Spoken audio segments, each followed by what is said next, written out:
More than ever, you better know where your food is coming from. And you better know how to either have some sustainability with your food or at least trust somebody who is growing your food. Let's jump into some startling and some pretty scary things that are going on with your food, and it's a war on food. Are you ready for it? And what is your next step? Let's jump into this video today. I think it's gonna be eye-opening. Hopefully we can gain some wisdom from it. It's gonna be a good one, and it starts right now.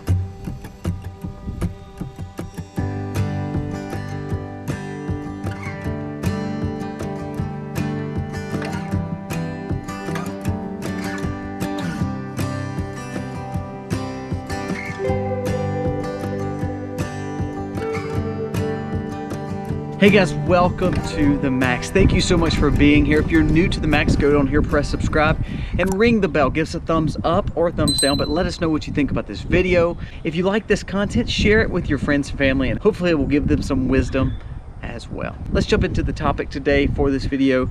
It's pretty scary when it comes to your food. For the last 2 to 3 years, you have been pushed, educated, indoctrinated, and incentivized to do something in your arm.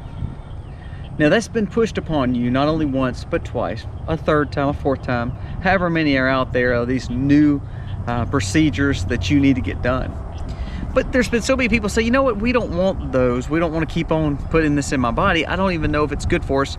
And really studies have shown it really didn't help us to get away from the virus that hit us the last few years. What's another way that the government or the powers that be could make you take something or make something get into your body without you really knowing it? It's through your food. So for instance, if you're buying your food, if you're purchasing mostly 100%, 90%, 80% of your food, you are getting things in your diet that you really didn't know that you were getting into. So when we label things non-GMO and organic, all those things, when it comes from the grocery store, they've just learned to finagle those titles and allows them to kind of work around some paperwork to get those labels on there to make us feel better about our food. There's been a study that shows now that lettuces, tomatoes, tons of other vegetables, of course, even now down to cows, chickens, and pigs will have pharmaceuticals placed in them. Some of these will be what we've pushed against for the last 2 to 3 years. But now it will be in your meat. Now it will be in your lettuce. That is some scary stuff, because guess what? Now you have to eat. You don't have the freedom to say, I don't want this stuff in my body. You're already ingesting it. We talk about a broken food system all the time. That's not really what I'm just talking about in this video. We have missed out on truly raising our own food and making sure our food stays as local as possible. That's why we homestead, that's why we grow these animals and have this farm. But what I am saying is, if you don't start trying to buy local, maybe invest in a CSA and get some kind of community supported agriculture, or go to the farmer's market, or grow your own gardens, or be able to buy from a local farmer maybe your meats, you are actually getting contaminated food. Now they're not going to tell you it's contaminated, just like most GMOs and all the other genetically modified foods. It's not considered quote unquote contaminated. A lot of times when we see labels on food, like, you know, American grown, well, that doesn't actually mean American raised or American grown. That means they just got the labeling for it based on a procedure that they did here in America versus getting those foods from overseas. Same way with a lot of listings such as non-GMO or organic. Those are great labels, and they do make us feel better when we're purchasing them. If you do your own research on some of the food system and how it's broken, you'll realize that a lot of those things are more paperwork driven than actually your food being more healthy for you or being better for you. For instance, I went yesterday and we were going to work, and there was a guy who wanted some creamer for his coffee.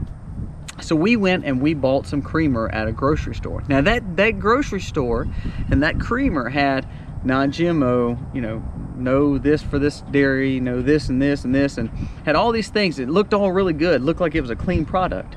But on the back, when you turned it on the back, it said, this product is bioengineered. So when you see that kind of labeling of it's been bioengineered, that doesn't actually mean something that's probably good for you. When I think about growing food, and I think about maybe putting milk from my cow in my coffee, it literally went from the cow to my jug and literally into my coffee. That process was that quick. When we grow corn or we grow potatoes, It goes from the ground, no treatment into the ground, no chemicals put in the ground. Then it goes to my plate. Now from there, either I eat it or I learn to preserve it through canning, or we learn to do something else with it. However, there's no preservatives or extra additives to that. Now it's all about labeling though. What we're seeing with our food is being bought out by all these big conglomerates, and they know how to do the workaround. Like grass-fed beef. It's probably not grass-fed beef. It's just they have a little grass in their diet, or they label corn stalks as grass, and all of a sudden they look like they're grass-fed beef, so it makes you feel better about it. So first point is, all this terminology is actually not making our food actually more healthy. Most of it's processed just with a little extra paperwork, so then it makes you feel better about what you're eating. But really look at your ingredients, really understand what you're eating, really look into those big words that you can't pronounce. Maybe do some research and find out actually what is in this food. We're now looking at putting a spike protein, this mRNA, into our food. Now, how serious is that? Is that something that we should be worried about? There's a research group that says that it is trying to grow a virus strain, just like a virus grows, in the DNA of lettuces and in plant DNA and leafy greens. Now, the scary thing about that is you don't know what you're eating, and you don't know how manipulated that plant is. What they're doing is actually called precision bred. Now, precision bred, you know, it's just like anything else. We get terminology thrown at us and we really don't know what it is, and it sounds cool, it sounds okay, it sounds like they're looking out for us and doing these great studies to make sure our food is healthy. What that means is actually gene manipulation. Gene messing with the genetics of the food. I don't know if we were ever supposed to really do that. I don't know if that's something that God wanted us to do, is to mess with what he already made that was already perfect for us to eat. But that's what's happening. We hear, well, because climate change is really messing with our grounds and we're not able to maybe grow as much, or we have to feed the masses. You know, this organic style growing, like natural growing like I do, where you don't put any kind of fertilization or any kind of chemicals or anything like that on the grounds, you can't grow for the masses. And to a point, they're right. It's truth. There's not enough people growing and producing food, not just for the masses, but for themselves. Prior to, I'd say, the 60s, and people ate, a lot of their foods were pretty much local, very, very close to local, maybe regional. But you didn't see obesity. You didn't see just terrible cancers and all this heart issues and all these bad diseases that we're living with today. Now we have a food system, and yes, we have food. America probably won't see a true food shortage like we've talked about with other areas. You'll see good quality food shortages. So that's a lot of times what we're talking about. But you'll always have a beef, you'll always have pork, you'll always have some kind of vegetable. But how much manipulation, how much modification have they done to that one thing that you're putting in your body?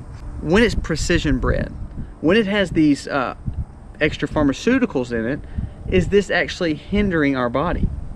What we see with diabetes, we see with obesity, we see with heart disease and cancers, that a lot of that could probably go back to the food system. Now, there'll be people push against that, but look at pictures from the 30s, 40s, and 50s. Look at their health, and then now look at the pictures of today. Do you think we're better off? Our body types, the obesity, the sicknesses? But here's where I think it's gonna lead, and I may be completely wrong. I'll have people kick back and they'll say, well, look, the age though, we have lived longer in this time frame. Why are we living longer? Well, because we're having to take all this medicine to fix all the food issues that we once had. Oh, wait, there we go. Now let's think about it.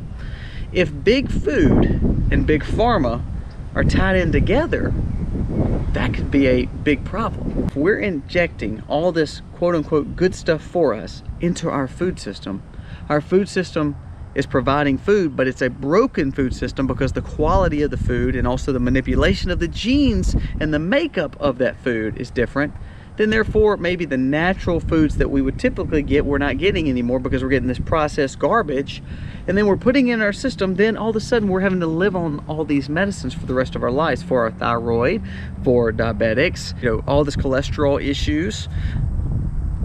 Don't you think that's a little coincidental?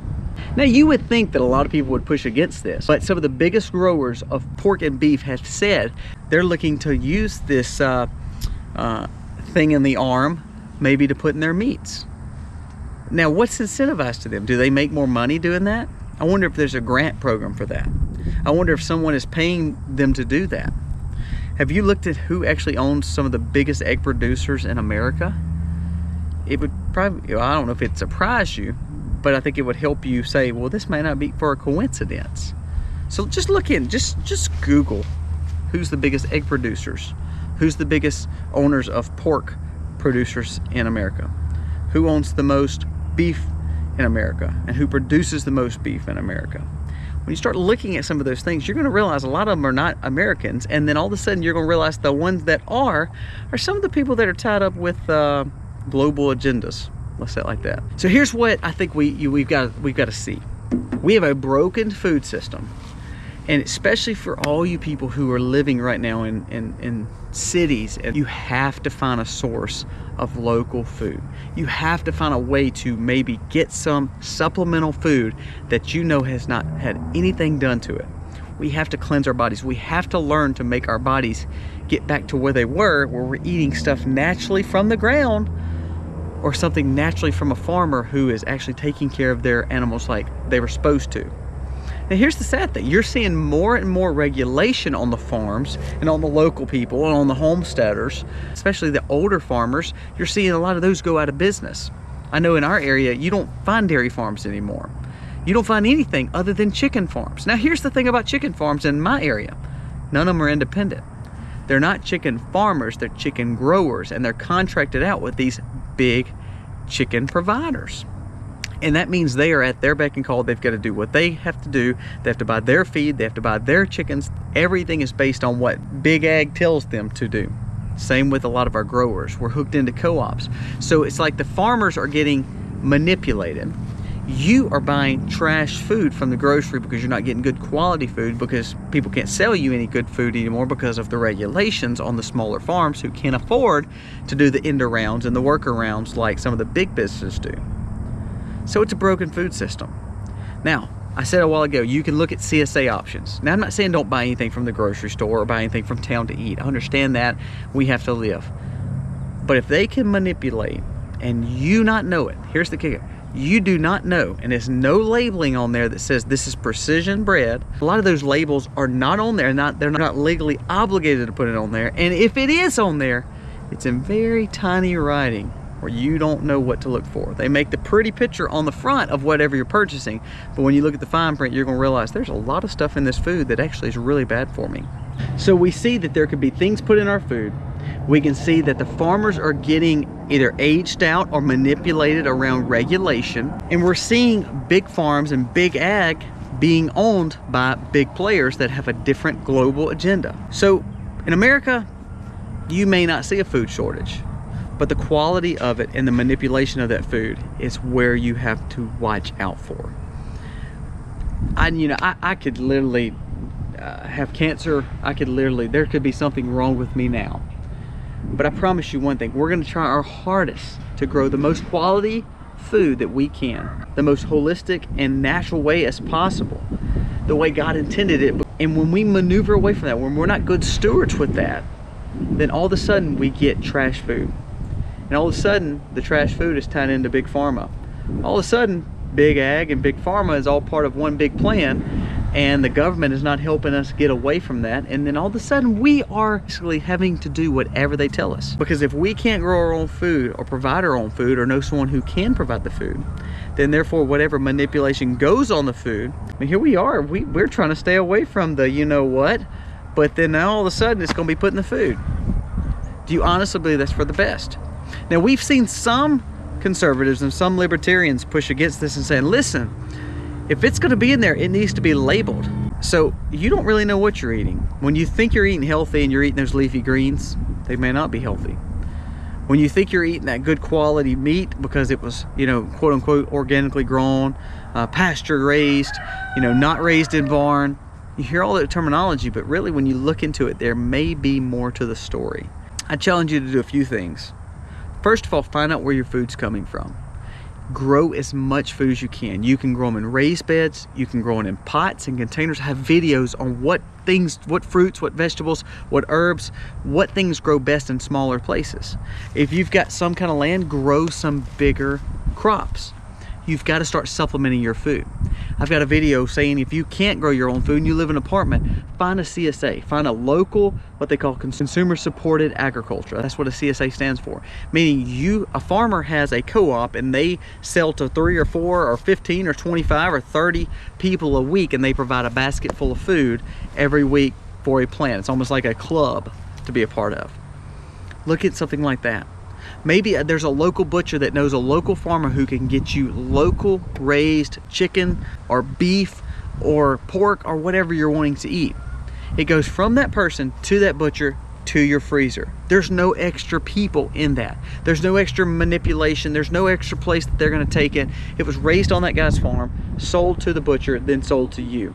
You have to start doing that, or you're going to see yourself in a revolving circle of eating trash food and being manipulated to then turn around and be sick. And all of a sudden, if you're sick, then guess what? You have to have more medicine to treat what you have, or to make this food somewhat better for you, they're going to inject it. If you look at the regulations on our food, look at other countries such as India and China and even the UK. Look at how their food's prepared and what they can or can't have in their food. Then look at America. America allows so much more stuff in their food to make it last longer and to preserve it more, and they give you a kind of a what our food can have that won't be harmful for you. Whereas other areas say it can't even have that amount in there. It can't even have this ingredient in there. Just look into that. And then turn around and look at precision bread. Look at what that means.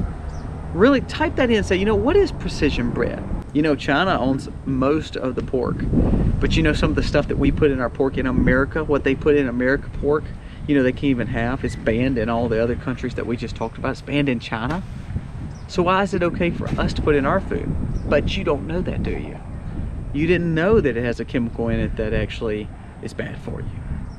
So start doing your research. You have to realize that even if you pay a little bit more, you have to drive to a co-op, or you have to go to an Azure standard pickup because it's a better quality grocer that's trying to grow holistically. Or you're buying it from some kind of company, like a box, you know, like a meat box from the store. I don't know any of them. It might be Good Ranchers, it may be Butcher Box. I don't know. I'm not supported by any of them. But what I am saying is check and see what they're actually growing. Look into those meat box companies. They may be a great fit for you.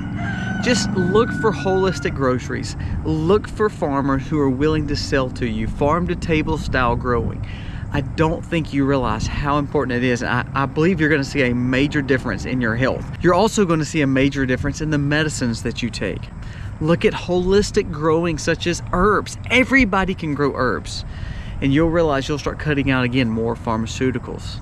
We know we can't fix that system, but labeling, they could do better labeling so we know what's in our food, not just the ingredients, but to see if it's GMO'd or fully bioengineered, or it's grown into a petri dish, or really what does, you know, organic or non-GMO actually mean.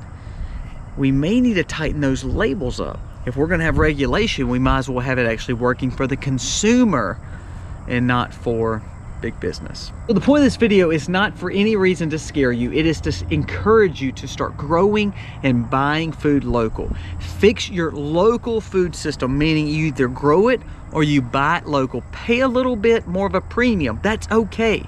It's not that that food costs more, it's that food's costing really what it's supposed to cost instead of the garbage that you're buying from the store. If those Fruity Pebbles or those cereals or those foods have been on that shelf for a long period of time, there's got to be a reason that that food is in that grocery and it can stay in that grocery and be on the shelf for that amount of time. Here's the test. Make a pound cake and then put your pound cake out on your counter, and then go buy a pound cake from the store. Watch how long it takes yours to mold. Not too long. Watch how long it takes for one of those to mold. It'll blow your mind how long that thing can last and how yours will mold.